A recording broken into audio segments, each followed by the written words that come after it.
morning, guys. So I said I was going to do some detailing videos. I'm not gonna get distracted again by animals, but there's a rabbit drinking from the water dripper at the tree. That's cute. Okay, I said I wasn't gonna get distracted. Here, I'm doing some detailing videos on this Chrysler Hemi 300C that my boyfriend bought as possibly a flip car. Either a flip car or do a 6-speed swap and make a drift car out of it.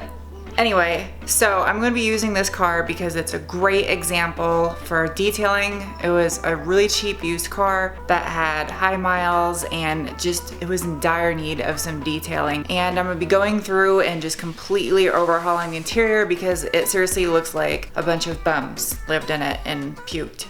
As you can see, the interior is where I'm starting today. So this interior, the car has 175,000 miles on it, so you can see the seats are definitely showing signs of having 175,000 miles.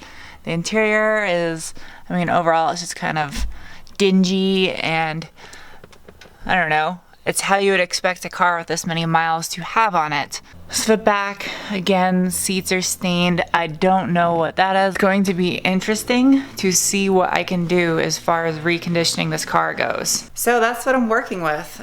Sorry if the lighting isn't the greatest here in the garage. I probably could have turned the light on. Whatever. I think you guys get an idea. So the object is to turn this car around to make it resellable and gain a profit just strictly through detailing alone. So the car was $2,500. Pretty cheap for a Hemi 300C, and it's fully loaded and it's in otherwise good condition. It's just very weathered, I guess you could say. So hopefully we can turn around and make a little profit off of this thing. Or if not, turn it into a drift missile.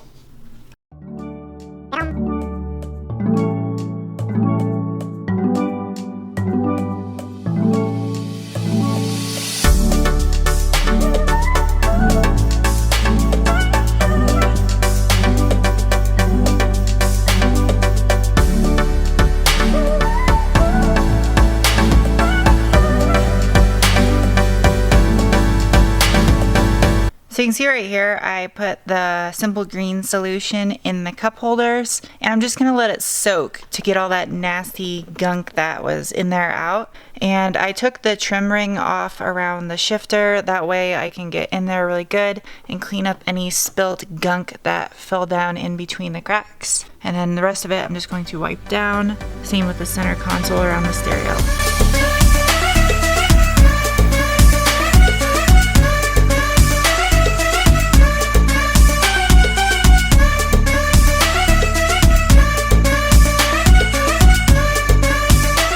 So the interior is much better than it was. I put 6 hours into the interior of this car. Unfortunately, the back seat in one spot, it's damaged from having a baby seat, I guess, buckled into the back seat. It damaged the vinyl because it's not real leather back there. For the most part, the leather in the front seats cleaned up fairly well, I guess. I don't know. I'm kind of happy for as bad as this interior is. I think it turned out pretty well. There are a few more areas that I need to work on. I gotta finish doing the headliner with the carpet cleaner. I ran out of time yesterday.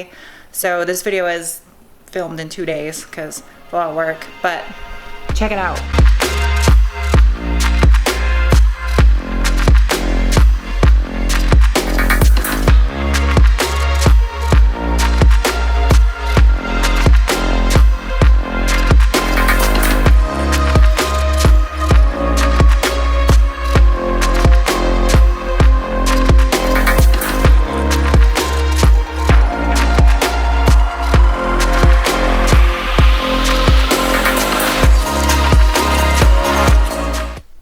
The headliner came out fairly well. A bulk of the stains came out of the headliner. It was really bad before, and the seats cleaned up fairly well. So for as old as they are, center console cleaned up really well. The dash cleaned up well.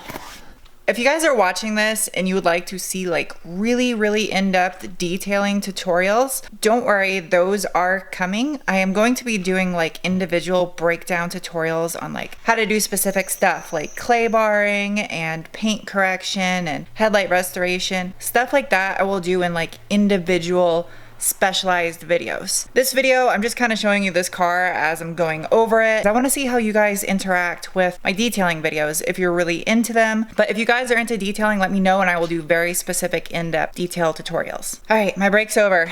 I gotta go to washing the car now.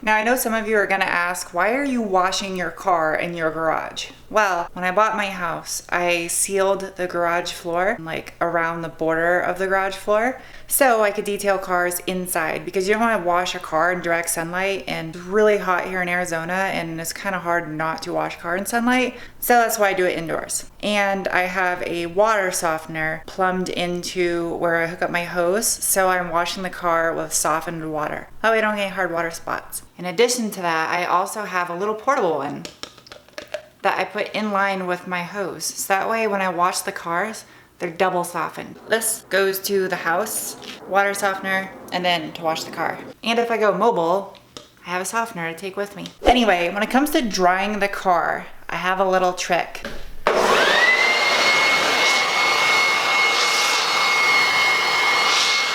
I'm sure a lot of you have done this before, but some of you are gonna be like, dude, that's smart. That's how I felt when I first saw it. I was like, that's smart. Now a car with paint like this, it doesn't really matter if I swirl or scratch it, because I'm about to go over the entire car and remove all the scratches and swirls anyway. Over touching paint can cause swirls and scratches. That's why it's important to use a 2-bucket method when you're washing, which I didn't on this car because, I mean, look at it. That way your contaminants go in one bucket and then you're using clean water from the next. So when it comes to wheels and tires, first I scrub the tires with bleach white. I was trying to find a joke there. I can't think of anything. Anyway, I use bleach white. Works great on black plastic trim also if you have like wax residue and you need to get it off. I use this stuff. But you gotta be careful, it's really corrosive. You don't wanna get on your skin. Works wonders, and I use this in the wheel wells and on the tires first to scrub all the grime.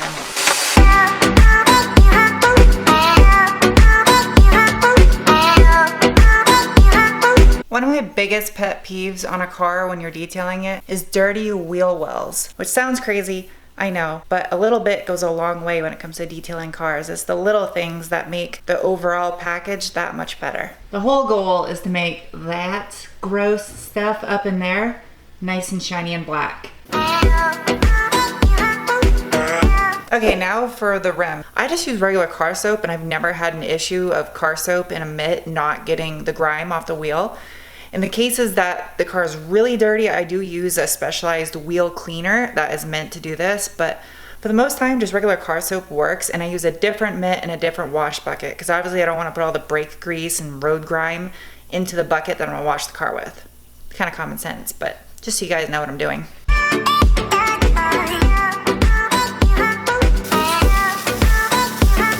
So what kind of soap do I use? I use Chemical Guys products. Now, I'm not sponsored by Chemical Guys. The thing that gets me about Chemical Guys products is all their stuff is scented. And I know this sounds kind of stupid, but for me, like when I'm washing a car and it smells like bubble gum, or I'm waxing a car and it smells like banana, like I love that. And it's the simple things. And I know that has nothing to do with the quality of the products, but the quality of the products is amazing. And I've tried tons of different detailing products. Pretty much everything they sell at auto parts stores or Walmart or Targets. Anything you can buy in the store, I've tried. Okay, now that's washed, my next project is I need to get rid of this adhesive from the door trim that was on there, and getting rid of this pinstripe, as well as starting on paint correction.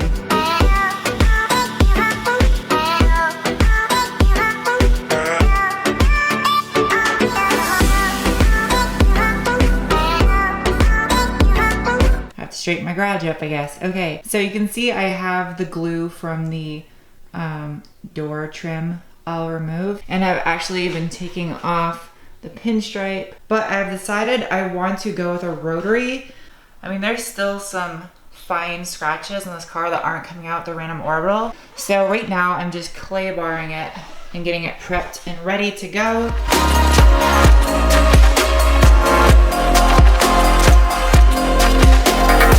It's day 3. I did a little bit more work on the 300 this morning. I know some of this footage is just me talking and you can't see me.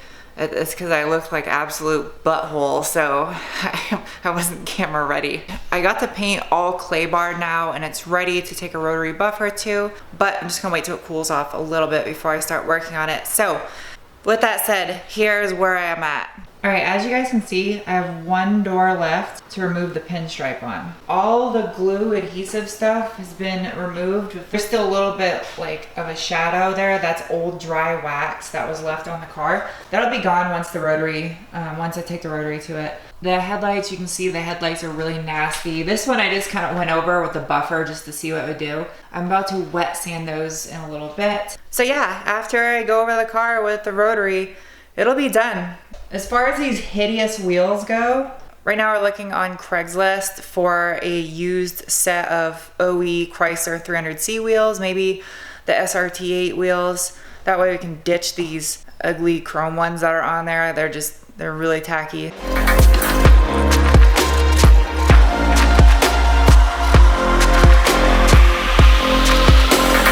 Oh, I look like a bag of buttholes. I look so bad right now. Okay, so using the rotary on the car is getting pretty close to done. So I will show some footage when it's finally finished. All right, you guys, well, that sun is really bright.